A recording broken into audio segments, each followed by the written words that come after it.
serve as the minority leader for this wonderful group of men and women that are standing behind me and those that may not be present today for various reasons. And so we certainly appreciate them and appreciate you guys for joining us today. Our theme for the 2023 legislative session is Plan for Prosperity. However, before we begin, I want to recognize and thank our leadership team for their insight and passion and the tremendous hard work that they put into creating this very bold and practical agenda for this legislative session. Our chair, who is ill today, Representative Barbara Drummond from Mobile, our policy committee chairwoman, Ms. Adeline Clark. Good morning. And our vice chair of our caucus, Representative Mary Moore. And so as we begin the legislative session, I believe it's critical that we take this time to reflect upon the progress we've made, the obstacles we have yet to overcome, and assess the new and unexpected challenges as they arise. This is how we can move in a smart and strategic way to move our state forward. Too often we can become distracted by the cynical and controversial issues or complex issues of the day. But we want to remain strong and remain focused on the issues that really have a direct and meaningful impact on the state of Alabama.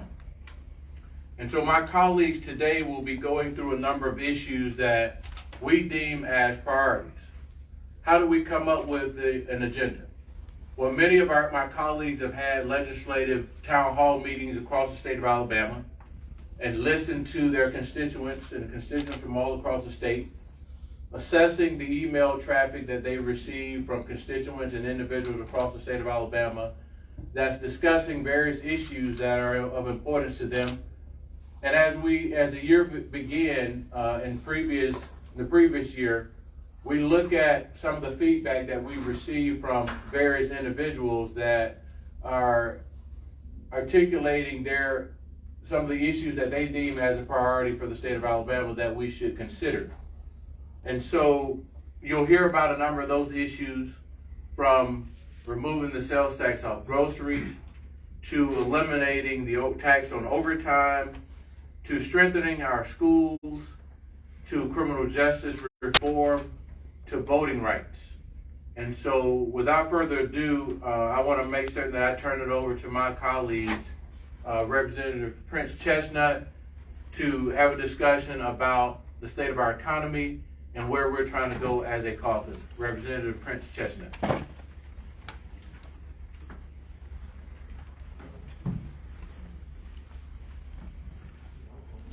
Thank you so much, Representative Daniels.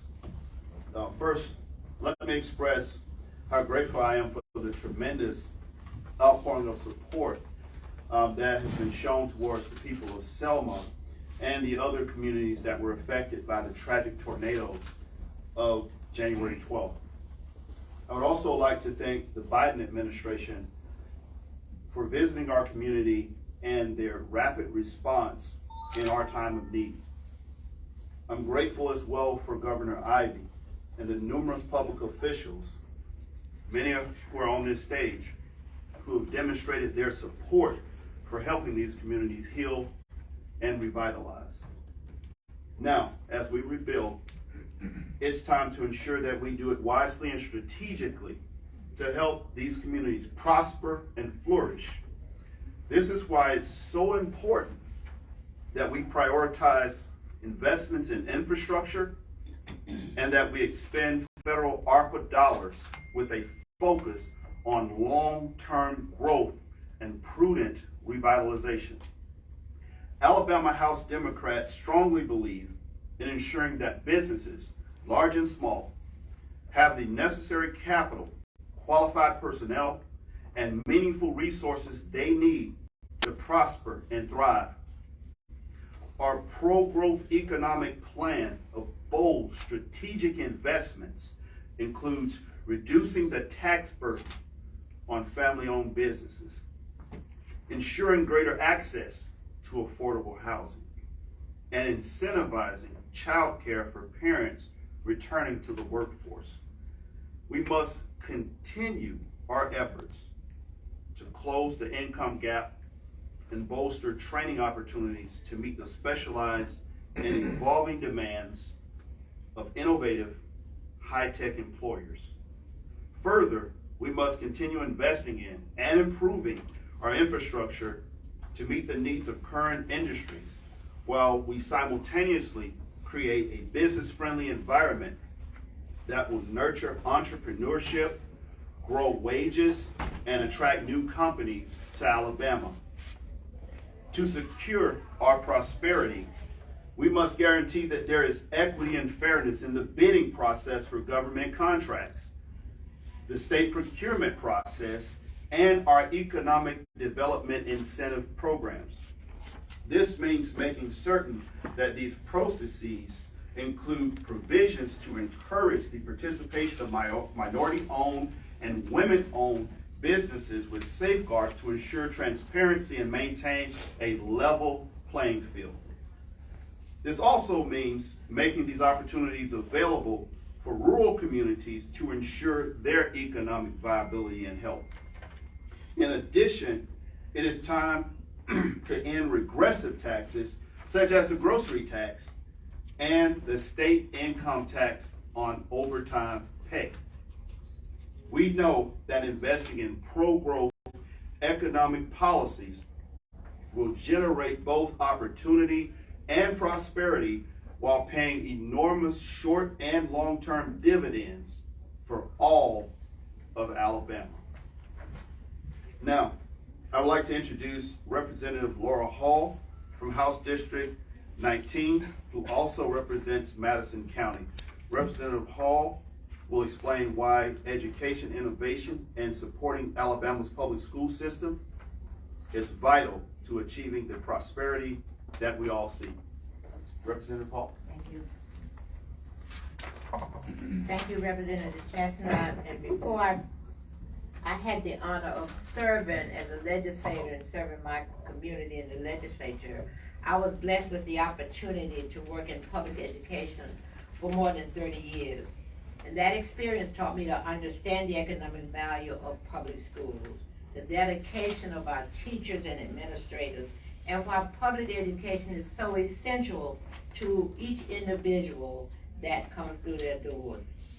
Alabama House Democrats continue to be a staunch champion of public education. And so we support policies that ensure that Alabama children will achieve academic excellence, beginning with pre-K. When students struggle, it's our duty to provide the tutoring and the innovative resources to get them back on track and to close the achievement gap. Due to their measurable success, we must keep auxiliary teachers in the classroom and continuing to fund special educational programs such as dual enrollment and public-private partnership as it relates to vocational training. As you know, presently we're facing a teacher shortage in Alabama. So in order for us to attract and retain teachers and educational professionals, we must make sure that the salaries and benefits for such as daycare for teachers are competitive and are geared toward long-term professional development.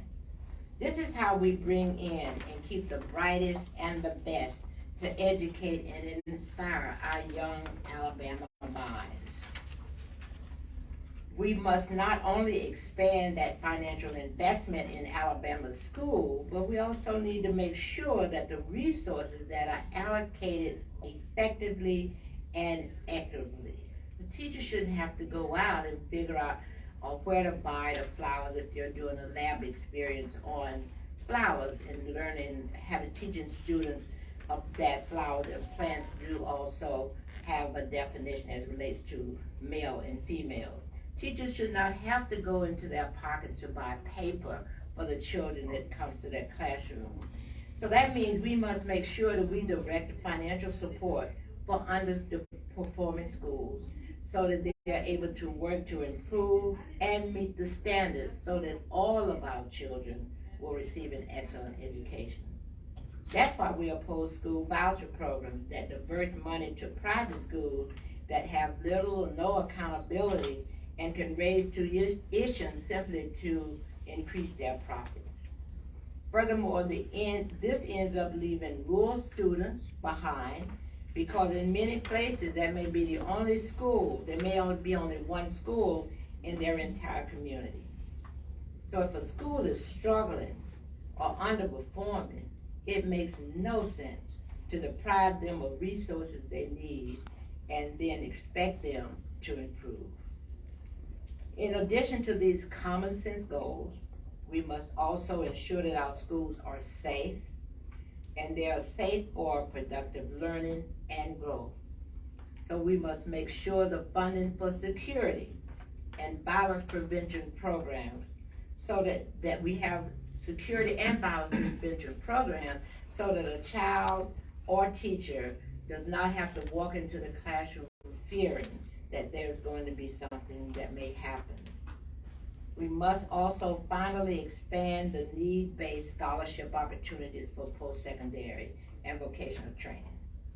So we will continue to focus on educational and training opportunities to prepare our students for middle skill jobs, those that require education past high school, but not a 4-year degree, because we know quality public education will give Alabama's children a clear path to long life prosperity. I would now like to introduce Representative Mary Moore from House District 59 in Jefferson County to discuss the importance of health care as it relates to our plan for prosperity. Representative Moore. Thank you, Representative Hall.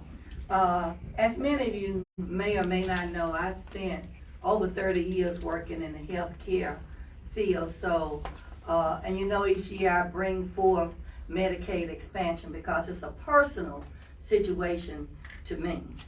I believe we can agree that good health is integral to achieving prosperity. This is why the Alabama House Democratic Caucus strongly advocates for expanding access to affordable health care for the hundreds of thousands of our friends and neighbors who remain uninsured. We should expand Medicaid eligibility for postpartum care, as well as preventive services such as cancer screening and dietary assessment. Along with strengthening access to quality health care, we must also provide greater access to behavioral health and substance abuse treatment and recovery. And I'd like to put a footnote there because last year I was amazed to learn the number of counties in the state of Alabama that does not provide any prenatal care for our pregnant women.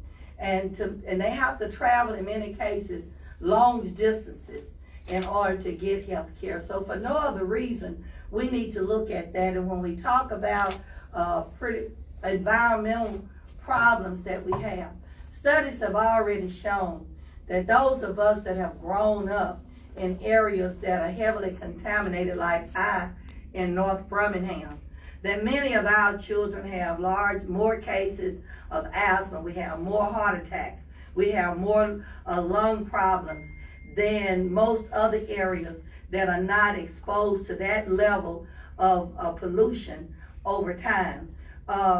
When you look at the COVID pandemic that we're coming to an end, the number of hospitals in the state of Alabama that it has an unusual amount of debt. The federal government, it was said that the federal government would take care of most of that debt, but it didn't. So many of our rural hospitals are closing. Many of our urban hospitals are suffering because that debt lingers and somebody has to pay that debt. We can all agree that environmental health is the foundation of community health. We can accomplish this by using federal ARPA funds and state grants to ensure that our drinking water and waste management systems are safe and functional throughout Alabama. And finally, we must also repeal Alabama's abortion ban, which provides no exception for rape or incest. Furthermore, no doctor and no woman should ever have to be afraid of going to jail while they are dealing with the emotional tragedy of a miscarriage or a medical complication during pregnancy. Simply put, politicians have no business playing doctor or forcing a child to give birth by her rapist. We should focus our energy and make sure that everyone in Alabama has access to affordable health care they need and deserve. We know that health and wellness is fundamental to Alabama's prosperity. Footnote on that issue. Most times you look at Alabama and we're at the bottom of the list for everything. If you're an investor and want to start a business in the state of Alabama, but you continue to hear that our health care is some of the worst in the country, would you invest? At some point in time, we've got to look at Medicaid expansion to be equal to job development in the state of Alabama. If you have an unhealthy society, then any investor in a business would know that there is an unhealthy workforce. As a native, I just got missed my place.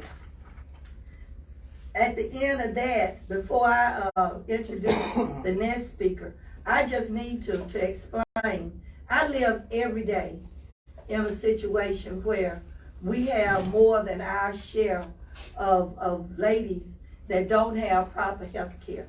We have more than our share because we've been exposed to industrial pollution for years.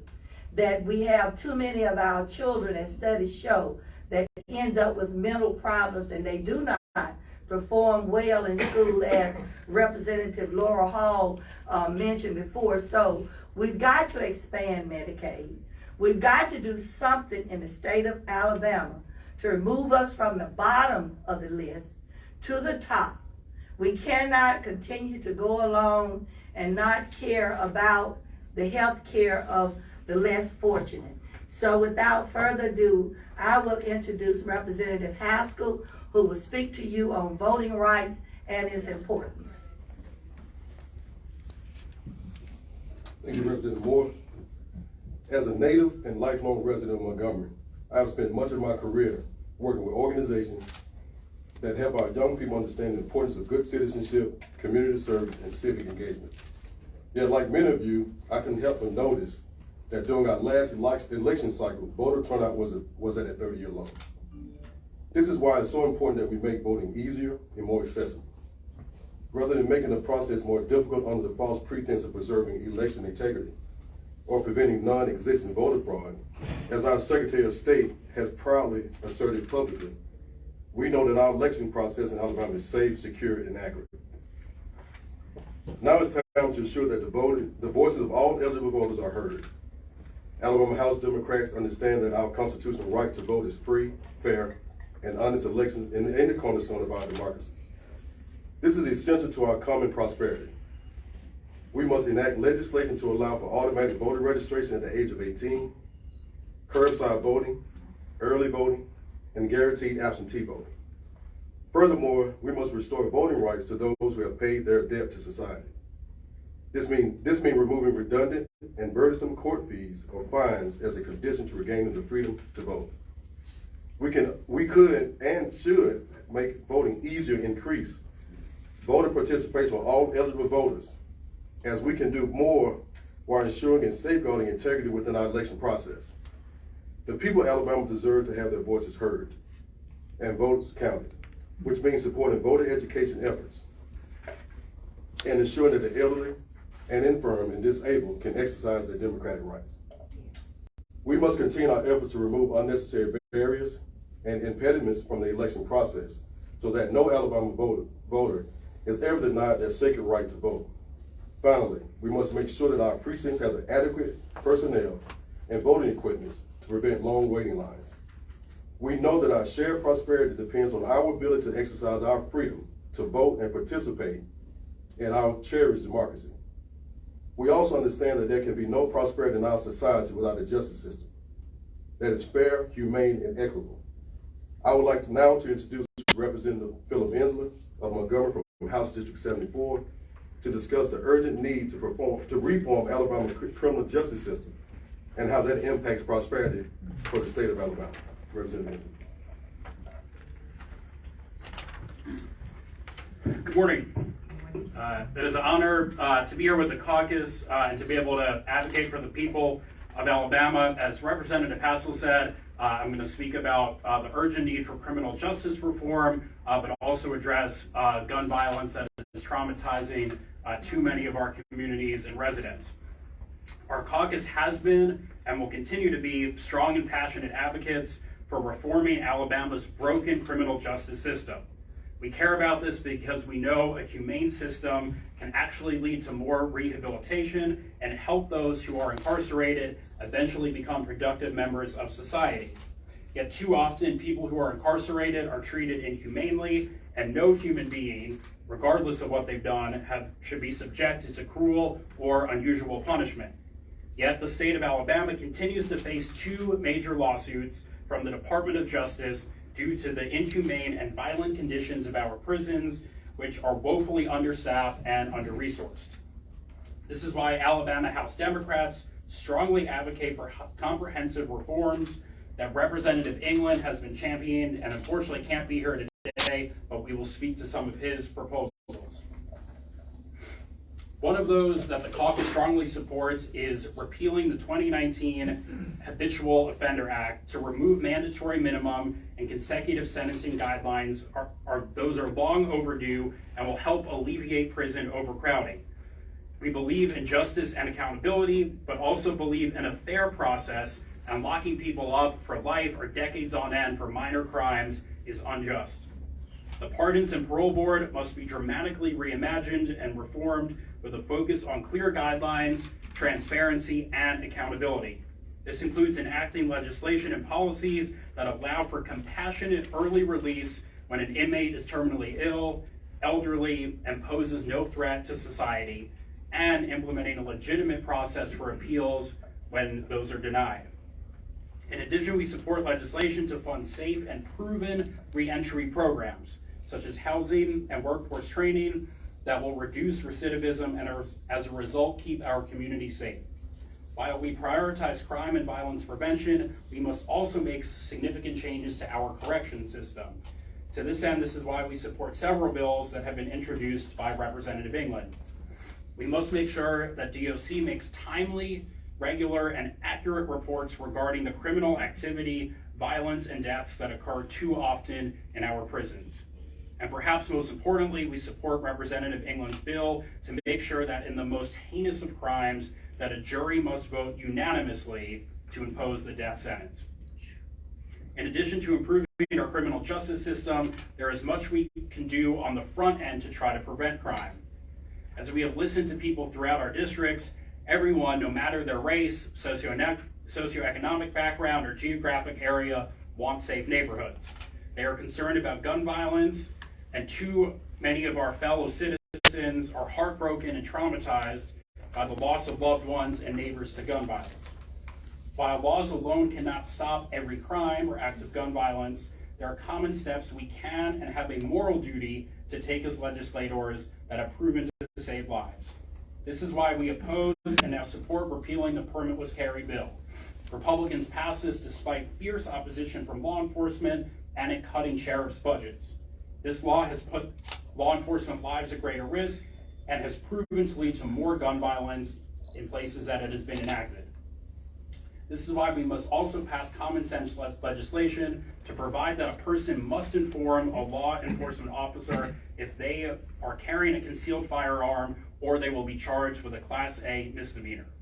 In order to keep our community safe, including police officers, we must make it a crime to possess or use a Glock switch, which only purpose is to spray bullets and kill people more rapidly. And I want to be abundantly clear for the cameras and for those that say that we are trying to take away guns. That is absolutely not true, right? A Glock switch is just a device that is added onto a gun, and law enforcement and prosecutors want to have that ability to prosecute for that crime.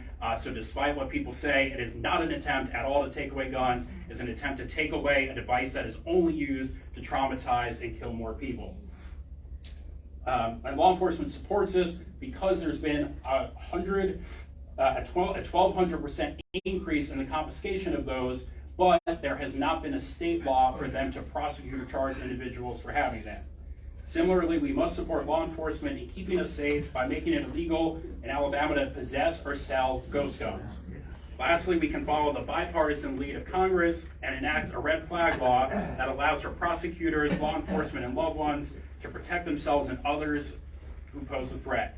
Additionally, we can provide funding and support for de-escalation training, community policing, mental health responders to address nonviolent situations, and provide conflict resolution training and more to steer people away from crime in the first place. We know that policing only works best when the community can trust them and there is transparency and accountability for wrongdoing. So last but certainly not least, as Alabama Democrats, we strongly believe that if there is not justice for all, there is justice for none. This is why we proudly and unabashedly reject racism in any form, and why we must continue to remove Confederate statues and emblems from public places and town centers.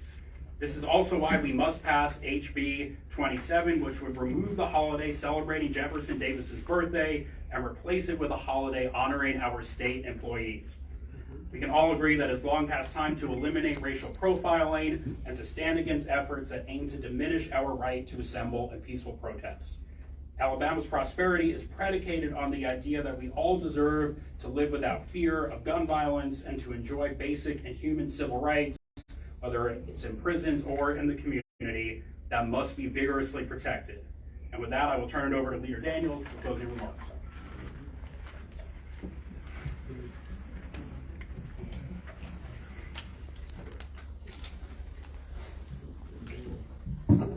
There you have it. The men and women of our caucus and the entire caucus as a body, along with the help of our constituents across the state of Alabama, as well as the needs assessment of the state, it is how we came up with the legislative agenda. It's a bold agenda, but it's things that will help us move in the right direction.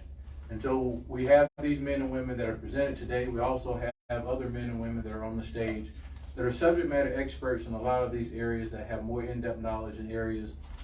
So any questions that any of you have at this particular time, what I'll do is I'll call on legislators that have spoken in various areas, but also those that may have more, or that are more subject matter experts in these areas will also be